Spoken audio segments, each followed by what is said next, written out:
যখন আমি আমার নানার বাড়ি গিয়েছিলাম তখন মামি আমাকে তার খেতে নিয়ে গেলেন। সেখানে পৌঁছে আমি ভুলেই গিয়েছিলাম যে তিনি আমার মামি। মামিও খুব সুন্দর এবং তার বয়স প্রায় ২৭ বছর, অর্থাৎ তিনি আমার চেয়ে বেশি বড় নন। তার উচ্চতা আমার চেয়ে বেশি এবং শরীরও বেশি সুগঠিত। তার স্বভাব খুব ভালো। আমি তার সাথে বিভিন্ন বিষয়ে কথা বলেছি, কিন্তু তিনি কখনো রাগ করেননি। তাই আমি মিষ্টি মিষ্টি কথা বলে তাকে রাজি করালাম এবং ঘনিষ্ঠতা বাড়ালাম। এরপর আমি তাকে খেতে ঘুরাতে নিয়ে যেতে শুরু করলাম। এই বছর আমি ১২তম শ্রেণী পাশ করেছি এবং একটি প্রাইভেট কলেজে বিয়ের ফর্ম পূরণ করেছি, তাই কলেজে যাওয়ার প্রয়োজন হয়নি। আমি নানিকে তার বাড়িতে রেখে আসছিলাম কারণ তিনি একা এসেছিলেন। নানি বলেছিলেন যে তিনি একা চলে যাবেন, কিন্তু মা আমাকে একা যেতে দেননি এবং আমার সাথে পাঠিয়েছিলেন।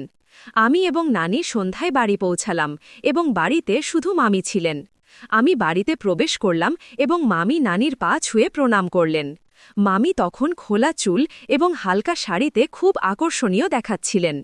এরপর নানি মামা এবং নানা সম্পর্কে জিজ্ঞাসা করলে মামি জানালেন যে শ্বশুর বাইরে গেছেন এবং ১ সপ্তাহে ফিরবেন। তারপর মামি আমাদের জন্য চা বানালেন। ঠিক তখনই নানাও চলে এলেন। নানার আসার পর মামি মাথায় ওড়না টেনে নিলেন। আমি কিছুক্ষণ নানার সাথে বসে কথা বললাম। তিনি মা বাবা এবং ক্ষেতের বিষয়ে জিজ্ঞাসা করলেন। সন্ধ্যা হলে মামি খাবার বানানোর প্রস্তুতি নিতে লাগলেন।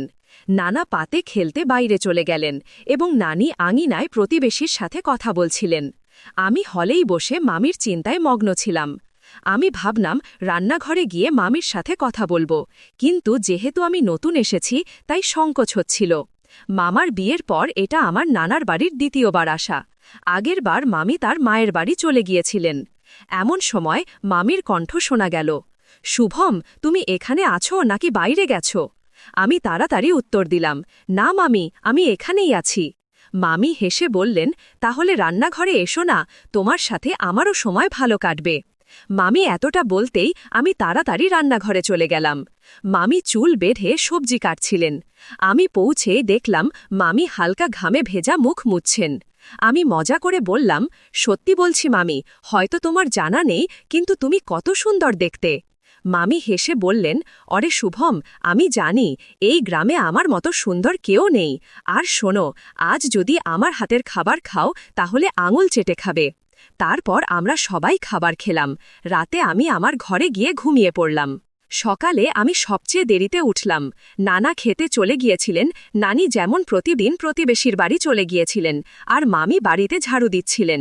মামি আমাকে উঠতেই বললেন, শুভম, তুমি অনেক ঘুমাও, দ্রুত মুখ ধুয়ে নাও, আমি তোমার জন্য চা নিয়ে আসছি।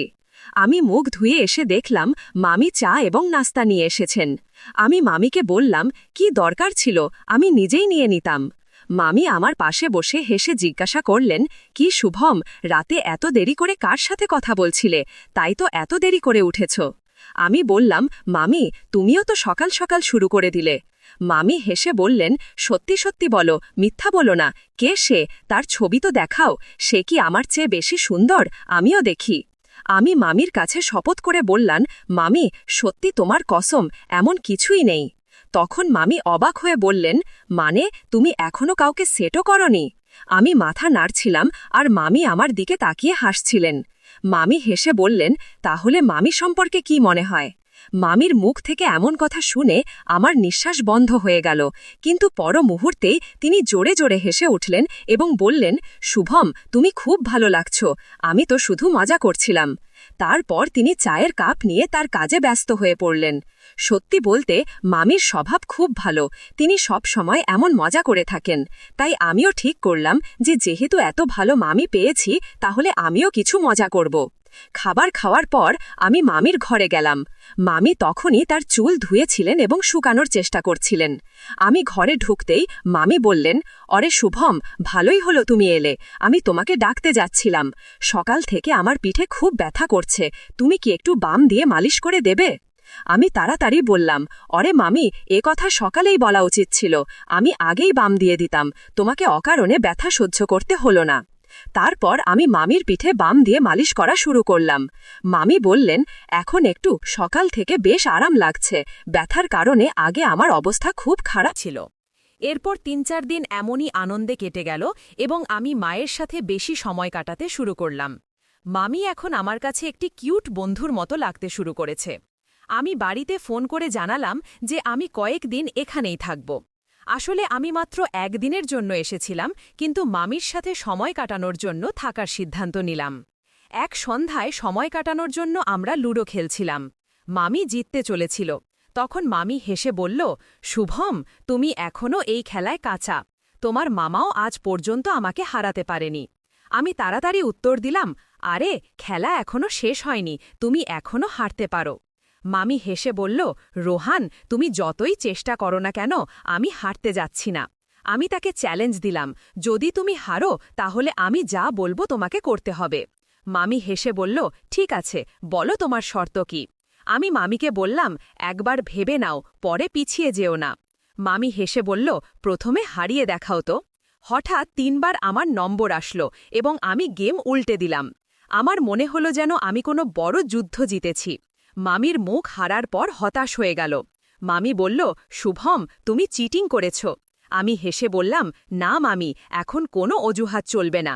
মামি হেসে বলল, ঠিক আছে, বলো তোমার কি ইচ্ছা। আমি একটু গম্ভীর হয়ে বললাম, মামি, দয়া করে রাগ করো না এবং আমার কথা খারাপ মনে করো না। মামি বলল, আরে না, রাগ করব না, বলো কি বলতে চাও।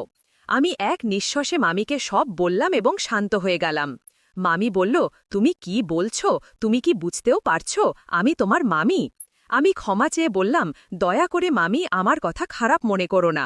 মামি হেসে বলল, শুভম, আমি তোমার ওপর কেন রাগ করব, কিন্তু তুমিই ভেবে দেখো আমি তোমার মামি। আমি বললাম, দয়া করে মামি, আমার কথা বোঝার চেষ্টা করো। মামি বলল, ঠিক আছে, কিন্তু একটু প্রতিশ্রুতি দাও যে তুমি এই কথা কাউকে বলবে না, এমনকি তোমার বন্ধুদেরকেও না। আমি খুশি হয়ে বললাম, পাকা প্রতিশ্রুতি মামি, কাউকে বলবো না। এমনই কথা চলছিল যে হঠাৎ নানি ডাক দিলেন, মনিকা, চা বানিয়ে দাও। ঘণ্টা বেজে গেছে, মামি চা বানানোর জন্য রান্নাঘরে চলে গেলেন। কিছুক্ষণ পর আমিও রান্নাঘরে গিয়ে দাঁড়ালাম। এখন আমার পক্ষে এক মুহূর্তও দাঁড়িয়ে থাকা কঠিন মনে হচ্ছিল। আমি যেন মামির আগে পিছে ঘুরতে শুরু করলাম। মামি হেসে বললেন, শুভম, প্লিজ এত করো না, একটু সংযম রাখো। বাড়িতে সব সময় আম্মা থাকেন, আর এখন তো রাতে তিনি আমাদের পাশের ঘরেই ঘুমান, তাই আমি একটু চিন্তিত হচ্ছিলাম। পরের দিন মামি বললেন, এখন এমন করি শুভম, আমরা মাঠে যাই, সেখানে কেউ থাকবে না। আমি হেসে বললাম, মামি, পরে আপনি ক্লান্ত হয়ে পড়বেন আর তখন দাঁড়াতেও পারবেন না। মামি অবাক হয়ে জিজ্ঞাসা করলেন, কি? আমি বললাম, আপনি মাটিতে থাকবেন, সেখানে তো কাদা আর কাঠ থাকবে। মামি হেসে বললেন, শুভম, তোমার কথাই আলাদা। সেখানে আমাদের একটি ঝুপড়ি আছে। ঠিক আছে, আগে চা খেয়ে নি। মামি বললেন, এত তাড়াহুড়ো করো না, এখনো দিন পুরোপুরি শেষ হয়নি, একটু অপেক্ষা করি। আমরা কথা বলছিলাম, এমন সময় আম্মা ডাক দিলেন, তোমাদের কথা শেষ হলে চা নিয়ে আসো। তখন আমরা চা নিয়ে আম্মার কাছে গেলাম। আমি শুধু ভাবছিলাম কখন সন্ধ্যা হবে আর আমরা কখন মাঠে যাব। সূর্য ডুবতে শুরু করলে মামি নানির কাছে গিয়ে বললেন, আজ আমি আর রোহান মাঠে যাচ্ছি, তাড়াতাড়ি ফিরে আসব। নানি অনুমতি দিয়ে বললেন, ঠিক আছে, কিন্তু তাড়াতাড়ি ফিরে আসবে। এরপর মামি তার বেডরুমে গেলেন, একটি তেলের বোতল আর সেফটি নিলেন। আমি হেসে বললাম, মামি, তোমার তো অনেক অভিজ্ঞতা আছে। মামি মুচকি হেসে বললেন, রোহান, আজকাল তোমার অনেক কথা বলার অভ্যাস হয়ে গেছে, বেশি নাটক করো না। আমি মজা করে বললাম, মামি, তোমার মজা কখনোই শেষ হয় না। প্রায় ১৫-২০ মিনিট কাঁচা রাস্তা হেঁটে আমরা শেষ পর্যন্ত মাঠে পৌঁছালাম। মাঠে পৌঁছে মামি ঝুপড়ির দরজা খুললেন, ভিতরে গিয়ে বাল্ব জ্বালালেন। সেখানে একটি চারপাই আর কিছু ওষুধ ও সার রাখা ছিল। মামি বললেন, রোহান, এসব ছেড়ে দাও, এখন আমাকে তোমার সবচেয়ে ভালো বন্ধু মনে করো। এরপর মামি কিছুক্ষণ আমার সাথে কথা বললেন, তিনি অবিরাম হাসছিলেন। প্রায় আধা ঘণ্টা পর আমরা দরজা বন্ধ করলাম, হাত পা ধুয়ে বাড়ির দিকে রওনা হলাম। পথে মামি মুচকি হাসছিলেন, কিন্তু আমি একটু বিব্রত বোধ করছিলাম। মামি হেসে জিজ্ঞাসা করলেন, এখন কেমন লাগছে রোহান? আমি উত্তর দিলাম, মামি, খুব ভালো লাগছে না। মামি বললেন, খালি মনে হতে পারে, কিন্তু চিন্তা করো না, সন্ধ্যার মধ্যে নরমাল হয়ে যাবে। তারপর আমরা বাড়ি পৌঁছে খাবার খেলাম এবং আমি ঘুমিয়ে পড়লাম। পরের সকালে মামি চা নিয়ে এলেন। আমি তাকে ধন্যবাদ জানালাম।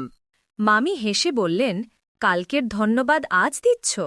আমি মামিকে বললাম, মামি, সম্ভবত কিছু ভুল হয়েছে। এমন করা উচিত ছিল না, কারণ আপনি আমার মামি। মামি হেসে বললেন, এখন তোমার ভুল লাগছে, কিন্তু এটা মনে রেখো, চিন্তা করো না। বন্ধুরা, এই গল্প বলার উদ্দেশ্য কারো মন খারাপ করা বা কোনো অনৈতিক কার্যকলাপকে উৎসাহিত করা নয়, শুধু আপনাদের সচেতন ও সতর্ক করা। যদি আমার গল্পটি আপনার ভালো লেগে থাকে, তবে ভিডিওটি লাইক করুন, চ্যানেল সাবস্ক্রাইব করুন। ধন্যবাদ।